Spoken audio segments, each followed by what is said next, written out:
Disclaimer, हम वाक और अभिव्यक्ति की स्वतंत्रता के बारे में भारतीय संविधान के अनुच्छेद 19 का पुरजोर समर्थन करते हैं। उदाहरणों, छवियों और संदर्भों सहित यह वीडियो केवल मनोरंजन, सूचना और शैक्षिक उद्देश्यों के लिए प्रदान किया गया है और चैनल किसी भी अवैध गतिविधियों को बढ़ावा या प्रोत्साहित नहीं करता है। हमारा मकसद केवल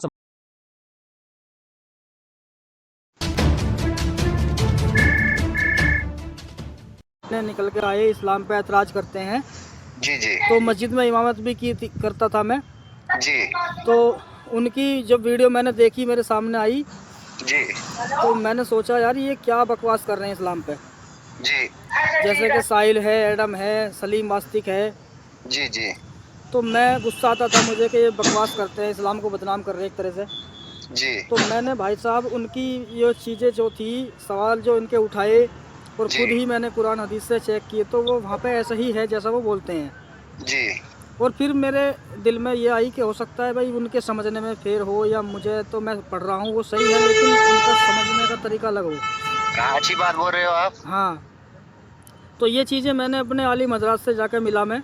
जी। भाई हाफिज़ तो इतना बड़ा आलिम होता नहीं है, खैर जी। वो खाली अपना नमाज वगैरह पढ़ा सकता है, मस्जिद में इतना ही होता है वो। जी जी। तो मैं अपने आलिम बड़े आलिम हजरात से मिला, लेकिन उन्होंने इतना ही कहा कि एहसान भाई आप पढ़ो, ये गुमराही है। जी। मैंने कहा हजरत गुमराही तो ठीक है, लेकिन ये लोग जो मुसलमान हैं अभी फ़िलहाल और इस्लाम पे सवाल उठा रहे हैं, वो चाहते हैं कि उनके सवालों के जवाब दिए जाएँ तो वो वापस मुस्लिम हो सकते हैं। जी। तो मुझे ये अच्छा लगा, तो मैंने उनसे कहा कि इसमें गुमराही क्या है, आप जानते हो, आप उनका जवाब दे दो, बात ख़त्म होगी। जी जी। लेकिन उन्होंने कोई जवाब का मसला नहीं बनाया, बाकी मुझे उल्टा धमकाया, बुरा भला कहा जब मैंने जाते ही कहा उनसे। तो फिर भी मेरे दिल को सुकून नहीं हुआ। बहुत जगह मैं घूमा, मस्जिद मदरसों में, देवबंद तक गया मैं, जी जी। लेकिन कोई हल नहीं निकला। जी। तो जैसे ही वे लोग मैं इस्लाम पे वीडियो बना के सवाल पूछते हैं, ऐसे ही मैं आज भी अपनी वीडियो के माध्यम से सवाल पूछता हूँ जब आलिम हजरात मदरसों में जवाब नहीं दिया किसी ने। जी। तो इसीलिए अब आप मान लो कि मैंने इस्लाम छोड़ दिया है, या ये मान लो कि मैं इस्लाम में हूँ लेकिन मैं सवाल करता हूँ। आपकी बात सही है जी। आप तो अपनी जगह सही हो जी। आप मुझे एक बात बोलिए, आपने हफ्ज़ कुरान किया है? मैंने किया था 22 साल पहले भाई साहब। 22 साल पहले? जी। आपको पूरा कुरान मतलब पूरी नॉलेज है आपको इसके बारे में? नॉलेज के बारे में तो एक सीधी सी बात है, मुझे एक बात बताओ, नॉलेज एक अलग चीज़ है, लेकिन अगर किसी चीज़ को कोई समझ में नहीं आ रही तो मुझे उसका नॉलेज हो या ना हो, लेकिन आलिम हजरात को तो है जो मैं जिससे पूछने जा रहा हूँ। जी जी। फिर वो क्यों नहीं बताते? भाईजान आप मुझे एक बात बोलिए, आप ज्यादा हदीसों पे विश्वास करते हो? दोनों चीज़ों पे। मैं तो जो मेरा अपना असूल है ना, मेरा अपना असूल है जो कुरान पाक में लिख दिया गया है वो बिल्कुल साफ है। ठीक है। अब जो हदीसें हैं, हदीसें आप देखो, हदीसों में कुछ ऐसे उलमा होते हैं वो उसमें अपनी राय रखते हैं। रखते हैं नहीं रखते हैं? क्या रखते हैं बताओ? मतलब जैसे कोई कहते हैं कि ये वाली हदीस है, इसको फलाने उलमा साहब हैं वो इसकी रिवायत देते हैं। ठीक है। मैं रिवायत वाली चीज को नहीं समझता हूँ। ठीक है। मैं इस चीज को समझता हूँ जो कुरान में लिखा है अल्लाह ने वो बिल्कुल सही है। ठीक है। लेकिन मैं खुद पढ़ा नहीं हूँ, मैं तो यही बात कहूँगा कि मैंने खुद कुरान पाक को नहीं पढ़ा हुआ है। ठीक है। लेकिन आपकी बात भी सही है, जैसे आप कहते हो हमारे को अपना माँ बाप समझा रहा है, हम छोटे होते वैसे ही आ रहे हैं। हाँ। लेकिन अगर हमने अभी पढ़ा है, हमने नहीं पढ़ा है, हम आपसे पूछ रहे हैं मौलवी साहब आप हमें ये जी बताइए, ये सवाल का जवाब हो तो देना चाहिए। हाँ अगर वो तो आपने कहना चाहिए बिल्कुल कि वो तो उन लोगों की गलती है ना। हाँ। मेरे को ये आपकी जो बात ये मेरे को बहुत अच्छी लगी, क्योंकि आप कह रहे हो ना, बिल्कुल कह रहे हो कि भाई आप मुझे जाओ, या तो मुझे समझने में आपकी आवाज़ कट रही है, फर्क आ रही है या आपको बोलने में फर्क लग रही है? सिग्नल की प्रॉब्लम होगी। हाँ हाँ बोलिए। जी जी, मेरे कहने का यही मकसद है, आप हमारे भाई हो, हमारे को आपके जी कुछ नहीं, आप हमारे भाई हो। लेकिन मैं ये कारण क्या हुआ इस्लाम छोड़कर, मैं रात से यही सोच रहा था। आपको भी कोई परेशानी होगी तो इसीलिए आपने भी इस्लाम छोड़ा ना? बिल्कुल भाई, देखो मैं ये कहता हूँ, मुझे लोग कहते हैं कि तू इस्लाम छोड़ चुका है तो दूसरे मज़हब में चला जा, धर्म में चला जा। मैं उनको एक बात बोलता हूँ, जी। मैं उनको बोलता हूँ भाई मैं क्यों चला जाऊँ दूसरे में? सही बात है ना, जिसमें मैंने जन्म लिया है, अगर मुझे वो सही नहीं लग रहा तो उसे सही करें ना, जो आलिम हजरात बताते हैं लोगों को। जी जी भाई बताने वाले भी तो वही हैं। जी। अब वही नहीं बताएंगे तो फिर इंसान किसी भी धर्म में चला जाओ, जो वो भी नहीं आगे वो भी नहीं बताएंगे तो फिर इंसान क्या करेगा? नहीं बोलना चाहिए ना उन्होंने। वही तो कह रहा हूँ। तो इसी वजह से मुसलमान, अब मुझे कोई गैर मुस्लिम मान लो या काफिर मान लो, कुछ भी मान लो, वो उनकी समझ है। लेकिन मैं कह रहा हूँ मैं मुसलमान हूँ, इस्लाम जितना तुम्हारा उतना ही मेरा भी है। बिल्कुल। और मैं चाहता हूँ इस्लाम सबसे बढ़िया हो दुनिया के अंदर। बिल्कुल। और मैं सवाल कर रहा हूँ, वहाँ पे ये चीज़ें गलत लिख दी किसी ने, या लिखी या गलत है भी नहीं, मेरी समझ में फ़र्क है, तो मुझे समझा दो। हाँ सही बता रहे हो जी। तो फिर मैं कहाँ से गलत हुआ भाई? वो आपकी बात सही है कि अगर आप मुझे मतलब मैं स्कूल जा रहा हूँ, मुझे पता नहीं लग रहा, मैं तो टीचर को पूछूंगा ना मेरी गलती कहाँ है, ये क्या है क्या नहीं है। जी। वो तो मैंने पूछना है ना, मेरा अधिकार है ना उसको पूछने का। बिल्कुल अधिकार है। आपका अधिकार भी है, आपका राइट है, ये तो संविधान में भी है कि हर बंदा अपनी बात को रख सकता है। जी। अगर मान लो अगर आप में गलती हो जाएगी, आप अपनी गलती मान लोगे। हाँ हाँ। अगर उनमें गलती होगी तो उनको भी माननी चाहिए ना। बिल्कुल जी बिल्कुल। अब एक बात है यार, अभी तुमने कहा भाई हदीसों में कुछ फ़र्क हो सकता है। देखो वो भी ठीक कहा आपने कि फलाने उलमा ने रिवायत बताई है, वो उसको तो उसमें फ़र्क हो सकता है। बिल्कुल। लेकिन इमाम बुखारी की लिखी हुई हदीस है, बुखारी शरीफ जी। और मुस्लिम शरीफ हुई, तिरमिज़ी शरीफ हुई, ये चीज़ें ऐसी हैं जो सभी फिरके वाले मानते हैं। देखो भाईजान, मैं आपको एक बात बोलूंगा, सबसे बेहतर और सबसे अच्छी किताब है वो है कुरान पाक है, तौरेत है, इंजील है, ये किताबें हैं, इनकी गवाही है ना। ठीक है यार, लेकिन फिर देखो देखो मेरे भाई, मेरी बात सुनो। उसके बाद जैसे कि ये छोटी मोटी जो ये मौलवी लोग होते हैं, मदरसों में होते हैं, किसी मस्जिद में होते हैं, ये छोटी मोटी किताबें लिखते हैं, उनमें 4 बातें सही होती हैं, 20 बातें गलत होती हैं। ठीक है। क्योंकि उस चीज को मैं एक्सेप्ट नहीं करता हूँ। मैं उसी चीज को एक्सेप्ट करूंगा जो मेरी नॉलेज के अंदर है। मैं तो ये समझता हूँ जो कुरान में लिखा है वो सही है। अगर आपको कहीं कुरान के अंदर अगर आपको कोई फर्क लग रही है, आप वो बोल सकते हो भाई मुझे कुरान देखो, जो जैसे आप बोल रहे हो ना मुस्लिम शरीफ की है, ये बुखारी है, कोई भी किताब है, मैं तो इस चीज पे इतना यकीन नहीं करता हूँ। मैं इसी चीज पे यकीन करूंगा जो अल्लाह ने भेजी हुई किताब है। ठीक है। अभी मैं आपसे एक बात पूछता हूँ। जी जी। मसलन के कुरान भी एक किताब है। जी जी। है किताब। बिल्कुल जी। बिल्कुल। तो मैं यही कहता हूँ कि मेरे नज़दीक अब जो है कुरान एक किताब है, और मुसलमानों के नज़दीक उनका ईमान है कि वो अल्लाह का कलाम है। जी। अगर कुरान के अंदर भी मुझे कुछ गलती लग रही है अपने मुताबिक, जी, तो मुझे वो भी पूछनी पड़ेगी आलिम हज़रात से। जी जी। और वो भी उनको बतानी चाहिए जी, और वो उसको भी नहीं बता रहे।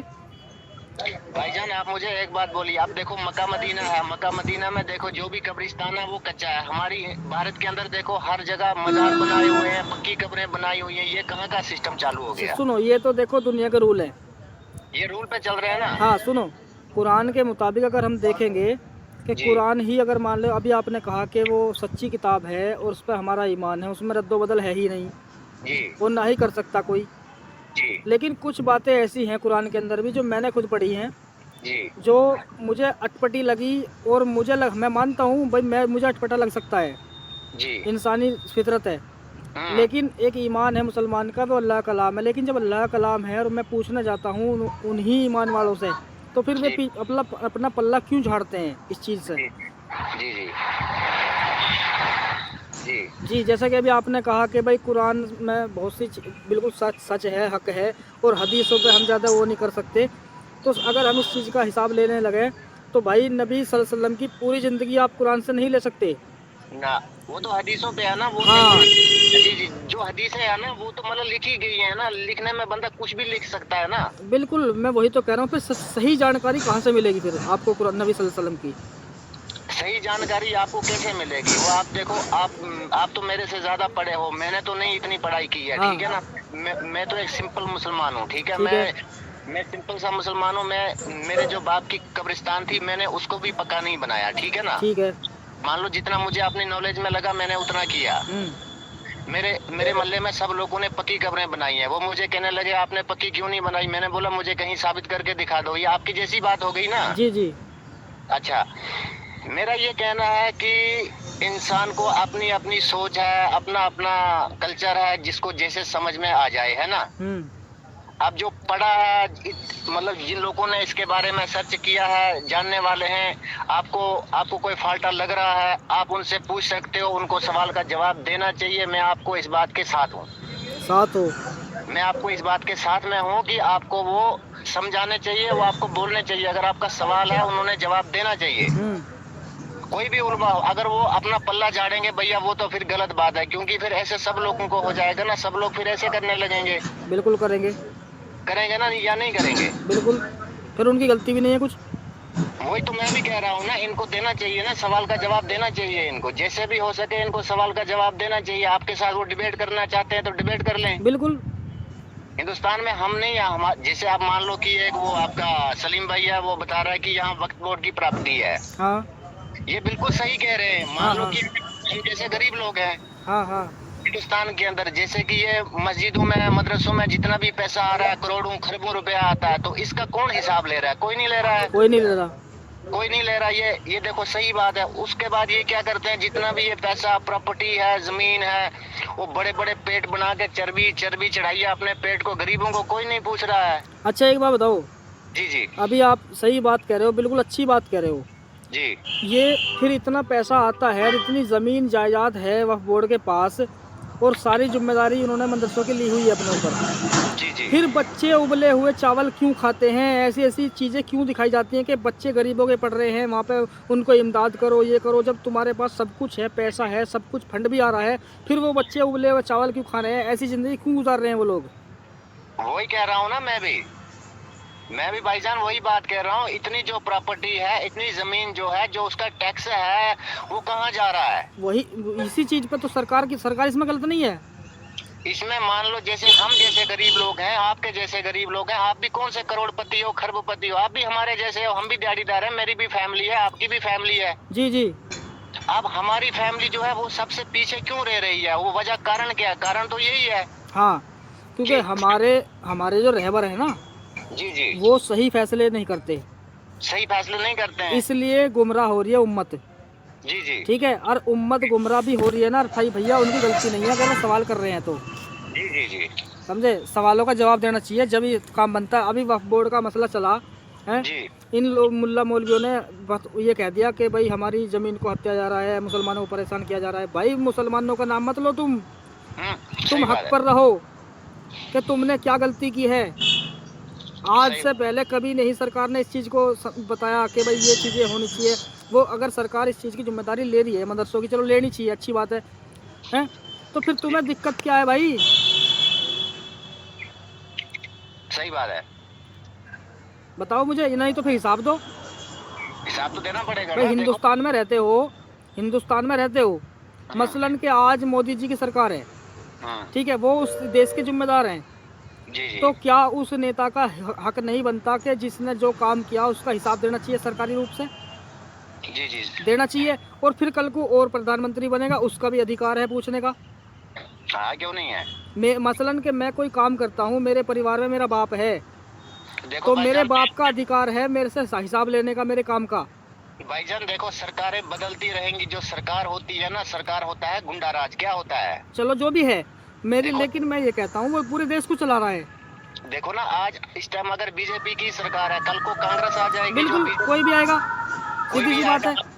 जी। कल को कोई बोलेगा, जैसे कि वो कह रहे थे कि हमने राम मंदिर, मतलब जैसे भी कोई सरकारें, जो मेरे कहने का ये मतलब है, सरकारें बदलती हैं, क्योंकि हमें सरकारों पे विश्वास नहीं रखना है, हमने विश्वास रखना है संविधान पे। बिल्कुल। अरे भैया, मैं वही कह रहा हूँ, कहने का मतलब मेरा ये है, मैं सरकार पे नहीं कह रहा, मैं ये कह रहा हूँ कि नॉर्मली अगर कोई आदमी जिम्मेदारी ले रहा किसी चीज़ की, तो जो उसके नीचे काम करेंगे या उसमें हिसाब से रहेंगे, तो उसका हक नहीं बनता क्या पूछने का कि यहाँ पे धांधली क्यों हो रही है, क्यों बच्चे परेशान हैं? जब तुम अपने सारे काम अच्छे कर रहे हो, सारा पैसा आ रहा है तुम्हारे पास, वो पैसा जा कहाँ रहा है, उसका हक बनता है नहीं बनता पूछने का? जी बनता है, क्यों नहीं बनता? हक तो बनता है। अपना बाप है तो वो अपने बच्चे से नहीं पूछेगा? बिल्कुल। तो वही बात है, बात सरकार की है, वो पूछ रही है भाई तुम मदरसों में अगर ऐसा कर रहे हो तो ये गड़बड़ क्यों हो रही है? देखो ना, हदीस में भी हमने भी ऐसे सुना है, मौलवियों से हमने भी सुना है कि बाप बेटे का हिसाब होता है, तो ये कौन सी गलत बात है? बिल्कुल। बाप बेटे का हिसाब है, ये तो होता है। ये तो मतलब देखो ना, इन लोगों ने भी मतलब कि यहाँ पे जितनी भी ये प्रॉपर्टी है, जितनी भी दरगाह है, जितने भी ये पैसा आ रहा है, इन्होंने सब लूट के रखा हुआ है अपने लिए। जो गरीब है भाई, उनको आगे जा रहे हैं। भाई दोस्त, मान के चलो मेरा काम है छोले बेचने का, और मैंने दुकान लगा ली किसी के घर में जी। और उसने कह दिया कि भाई मेरे घर में दुकान करने के तुम्हें 500 रुपये महीना देने हैं, तुम इसमें अपना काम करो जी। अब तुम वहाँ जाकर रंडिया नचाने लगो जी। तो वो बोलेगा नहीं मकान वाला? हाँ, क्यों नहीं बोलेगा? वो फिर वो जो काम करवा रहा है वो क्या बोलेगा कि भाई मैंने तो तुम्हें रेंट पे ली हुई है, मैं कुछ भी करूँ उसमें? कुछ भी क्यों करेगा तू? हाँ, सही बात है। भाई जिस काम को दिया उस काम को तो करेगा। हाँ, वही काम करेगा ना। अब इसका मतलब ये थोड़ी वहाँ पे तू गलत काम करेगा या दारू बेचेगा या रंडीबाजी करेगा। छोले बेचने के लिए दी है, तू अच्छे काम कर, जायज काम कर, छोले को छोड़, तू केले बेच ले, केले बेच ले, चाय बेच ले। बिल्कुल। तू गलत करेगा तो मैं पूछूंगा भाई क्यों कर रहा है। हाँ, वो तो हिसाब तो लेना पड़ेगा ना। बिल्कुल। तो ऐसे ही सरकार ने इस चीज़ पे एक्शन लिया कि वक्फ बोर्ड की जितनी ज़मीनें हैं वो क्यों कह रही है इस बात को? इसलिए कह रही है कि आज तक जब से ये वक्फ बोर्ड बना है, जब सर आज तक किसी मुसलमान को, गरीब को इसका फ़ायदा मिला हो तो बता दो मुझे। देखो ना, अभी तक हमारे देश के अंदर क्या हुआ है, जितनी भी प्रॉपर्टी है, जिन लोगों के पास रहने के घर नहीं है, वो पहाड़ों पे तंबू लगा के रहते हैं। अगर उनको वो 2-2 मरला जगह दे दें बैठने के लिए, तो क्या उसमें अल्लाह ईश्वर खुश नहीं है क्या? बिल्कुल। अरे भैया यार, सब ड्रामा है यार, सब बेकार की बात है। एक बात बताओ मुझे, जब ये खुद मुसलमान होकर, वक्फ के मालिक होकर मुसलमानों को फ़ायदा नहीं पहुंचा सकते तो क्या गारंटी है ये काफिरों को दे सकते हैं या नहीं दे सकते? फिर देखो ना, फिर जो गैर मुस्लिम होगा वो कहाँ, मुझे तो लगता है, वो तो आपकी बात सही है, मुझे लगता है उनसे अच्छे तो फिर गैर मुस्लिम है। बिल्कुल है भाई। गैर मुस्लिम देखो, अगर कहीं पानी भी पिलाएगा, चाय भी पिलाएगा, खाना भी खिलाएगा, है ना? यही तो बात है। अब इस हिसाब से लगाओ अंदाजा, क्या ये लोग इस्लाम के मुताबिक चल रहे हैं या कुरान के मुताबिक चल रहे हैं? फिर ये नहीं, आप ऐसा करो ना भाईजान, पता क्या, आप ऐसा करो, आप इस मिशन को आप बढ़ाइएगा, मैं भी आपके साथ रहूंगा, ठीक है? मैं तो बढ़ा रहा हूँ भाई। आप इस मिशन को बढ़ाइए। हम तो इस्लाम में हैं, वो हमारा अल्लाह जाने, ठीक है ना? हाँ, वो हमारा अल्लाह जानता है, वो हमने हिसाब उसके पास देना पड़ेगा। लेकिन जो साबित करना है वो करना है। ये तो कहते हैं भाई हम तो सूद लेना हराम है, भैया सूद क्यों ले रहे हो फिर? बिल्कुल बैन लगना चाहिए ना फिर, लगना चाहिए। अगर अरे यार एक बात बताओ, हाँ। सीधी सी बात है, एक हाफिज है, ये बताते हैं कि कुरान का पढ़ना भी सवाब है, सीखना सिखाना भी सवाब है, घर में रखना भी सवाब है। तो फिर तुम कुरान को पढ़ा रहे हो मस्जिदों में बच्चों को, उनकी फीस क्यों ले रहे हो पढ़ाने की? हाँ, वो है ना, सही बात है ना? अगर वक्फ बोर्ड ने इसकी जिम्मेदारी ली है तो फिर वक्फ बोर्ड से ही पैसा लो ना अपने घर चलाने का। देखो ना, जैसे सरकारी स्कूल है, वहाँ तो बच्चे को फ्री पढ़ाया जाता है, खाना भी मिलता है, सब बैग भी मिलता है, पैसा भी मिलता है, सब कुछ मिलता है। बिल्कुल मिलता है यार। एक बात बताओ, छोटी छोटी बातें हैं, मैं तुम्हें कहाँ तक बताऊंगा। इतना धंधा चल रहा है, इतना काला धंधा चल रहा है इनका भाई साहब। अभी तुम ये देखो मस्जिदों में, उनको कहते हैं ना कि वो तो अल्लाह की रहमत है, उनका कम खर्चों में, कम तनख्वाह में काम चल जाता है। ये सब ढोंग है, ड्रामा है। जब तुम उनको खाना भी फ्री दोगे, कपड़ा भी फ्री दोगे, रहने के लिए फ्री जगह दोगे, तो भाई उसका खर्चा क्या हो रहा है? उसका तो तुम 7,000 दो या 10,000 दो या 20 लाख दो, उसके तो बच रहे हैं पूरे महीने के वो। सही बात है, सही तो बात है। बरकत कहाँ से रहेगी? वो बरकत तो हम तब मानेंगे तुम उसके तुम तनख्वाह दे रहे हो तो उसे खाना फ्री मत दो, रहने जगह के पैसे लो उससे। नहीं, ये कहते हैं ना, ये आपकी बात सही है, ये कह रहे हैं ना हम, ये अपने देश के अंदर पहले इसकी वोटिंग करवाएं कि हमारे देश के अंदर कितने मुस्लिम गरीब लोग हैं, उनको वक्फ बोर्ड की तरफ से, और जो मुस्लिम जितने भी ये बड़े लीडर हैं इनकी तरफ से उनको क्या मिल रहा है, फिर हम सरकार से भी हिसाब लेंगे। बिल्कुल, वो बिल्कुल हक बनता है फिर जनता का। देखो, उसके ऊपर तो ये बात ही नहीं करेंगे, वहाँ से तो ये बात, उनका सवाल का जवाब ही नहीं देंगे। हाँ, अभी तुम एक बात बताओ, अगर सरकार ये कह रही है भाई तमाम मस्जिदों में, मदरसों में कैमरे लगने चाहिए, तो क्या गलत है भाई? गलत थोड़ा ना, ये तो सही बात है, ये तो लगना चाहिए ताकि सबको पता चले ना क्या हो रहा है। बिल्कुल। दिक्कत क्या है? अगर तुम हक पे हो और सही हो तो क्यों पीछे हटते हो इस चीज से? पीछे नहीं ना हटना, उसमें आगे रहना, वो सबको दिखाना चाहिए ना भाई हम कहाँ हैं गलत। बिल्कुल। नहीं, मैं ये कह रहा हूँ अगर आप सही हो तो दिक्कत क्या है कैमरे लगाने में? फिर देखो भाईजान, मैं तेरे को 100 बात में से एक बात मिला के बोलूं, जितने भी ये बड़े बड़े हैं ना, इन्होंने अपने घर बना दिए और अपनी अरबों खरबों की प्रॉपर्टी बनाई है, बाहर के देशों में रहते हैं, जो गरीब मुस्लिम हैं उनको आगे लगाया है, ठीक है ना? हाँ, ये बड़े बड़े जो लोग हैं इन्होंने हमारे देश का सत्यानाश किया, जो ये बड़े बड़े जितने भी मुस्लिम लीडर हैं। हाँ। कभी वोट बैंक के नाम पे, कभी धर्म के नाम पे, कभी गाय के नाम पे, कभी बकरे के नाम पे, समझी मेरी बात? बिल्कुल। 1 मिनट दोस्त, मेरा एक कॉल आ रहा है दूसरे फोन पे, भी बात। जी भाई। हाँ जी बोलिए। हाँ हाँ, वो कॉल आ गया था सलीम भाई की तरफ से, तो वो आज मेरा पॉडकास्ट था कहीं पे, जी तो वो अब सुबह बताया नहीं, अब फ़ोन कर रहे हैं, कह रहे भाई अब तो देखो मन में कुछ और रहता है तो आदमी उसी पे काम करता है। सही बात बोल रहे हो अब अभी। हाँ, अब मन कहीं और चला गया तो मैंने बोल दिया भाई कल कर लेना, आज मैं नहीं जा सकता कहीं। अच्छा जी। हाँ। नहीं, एक बात आपने करना चाहिए, इसके लिए आपने एक संगठन बनाना चाहिए क्या। सवालों के जवाब के ऊपर इनको सवाल का जवाब देना चाहिए और इनको सामने रहना चाहिए। ये पीछे क्यों हट रहे हैं, ये आपकी बात सही है। बिल्कुल। इसके लिए आपने एक मिशन बनाना चाहिए कि मेरा साथ है, आपको रह गई बाकी जो इस्लाम की बात है, इस्लाम की बात है, अगर आपने पढ़ा है, आपको नॉलेज है, वो जो उलमा है उनको सवाल का जवाब देना चाहिए, है ना। हजरत सुनो मेरी बात इस्लाम की नहीं है, बात जी। सभी चीज़ों की है यार। इस्लाम की ही बात मान लो, चलो अगर मान लो कुरान को ही कह रहा हूँ मैं कहता हूँ चलो कुरान अल्लाह का कलाम नहीं है, ठीक है, तो हमारे उलमाओं का अकीदा है, मुसलमानों का अकीदा है, जो पढ़े लिखे हैं वो कहते हैं हमारा अकीदा है ये अल्लाह का कलाम है। जी तो मेरा भी अकीदा पक्का करो यार जवाब दे के। जी चलो मैं कह रहा हूँ अल्लाह का कलाम है ही नहीं वो, तो जी। मुझे गलत साबित करो ना फिर। सही बात है। ये भी तो है ना बात। सही बात है। फिर ये क्या अधिकार है किसी मुसलमान के कि वो आके मुझको गाली दे, माँ बहन की गाली बके।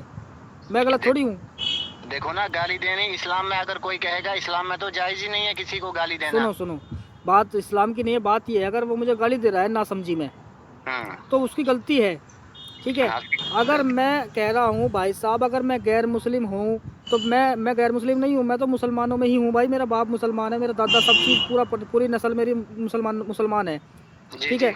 और मैं ही एक ऐसा निकला हूँ जिनके दिमाग में मुझे शक लग रहा है कुरान में, तो जिसे शक नहीं है वो मेरे शक को दूर तो करो कम से कम यार। सही बता रहे हो ना आप। और क्या, आप तो अच्छी बात बता रहे हो, किसी को शक अगर है तो उसको दूर तो करवाना चाहिए ना। भाई मैं ये कह रहा हूँ चलो नाउज़ बिल्लाह तुम्हारे मुताबिक कि अल्लाह के रसूल जो है गुलाम औरतों के साथ सेक्स करते थे बिना निकाह के, तो कितना अच्छा, कितना बुरा लगता है सुनने में ना। लेकिन मुझे लग रहा है हाँ वो करते थे, और उलमा कहते हैं वो नहीं करते थे, तो भाई क्यों नहीं करते थे यार, मैं कहाँ गलत हूँ मुझे वो भी तो समझाओ। तो मैं गलत थोड़ी हूँ। इस हिसाब से तो भाई साहब अल्लाह भी मेरे से पूछेगा तो मैं कह दूँ मुझे पढ़ाने वाले भी तो मुल्ला है ये। हाँ सही बात है। इन्होंने जवाब क्यों ना दिया मुझे, ये तो सही बात है। और फिर मैं अल्लाह से भी पूछ सकता हूँ कि अल्लाह तू तो था जब मुझे किसी ने जवाब नहीं दिया, तू दे देता मुझे। वो तो देना चाहिए। अब क्या करूँ यार, मैं ज़िंदगी ख़राब होगी मेरी कि मैं अगर इस्लाम में ऐसे ही अंधा बन के ज़िंदगी गुजारूँगा तो मेरा तो दिमाग ख़राब है ना। मैं वहाँ पे मुझे कुछ अच्छा नहीं लग रहा देखने में, और ऐसे अंधा बन के मैं इस्लाम में कबूल नहीं हूँ। और मौलाना मुझे जवाब नहीं देना चाहते, तो मैं मुसलमान काहे का भाई। आपने किस मौलवी से, किस मुल्ला से आपने बोला था कि मेरे को सवाल का जवाब चाहिए। 70-80 मुल्ला मौलवियों से पूछ चुका हूँ भाई साहब बिना वीडियो के। अरशद मदनी से पूछा आपने। अरशद मदनी से सुन लो, अरशद मदनी तो खैर सामने आता ही नहीं बेचारा। अच्छा। उन तक पहुंचने का बहुत बड़ा वो है, पता नहीं कहाँ बैठे रहते हैं वो लोग। उनसे नीचे बहुत बड़े बड़े आलिम हजरात हैं जो मतलब यार एक बात बता, अरशद मदनी ही चलो नहीं मिलता जी। उस ऐसे क्या अरशद मदनी ही अकेला आलिम है जो हमारे सवालों के जवाब दे सकता है, क्या और नहीं है?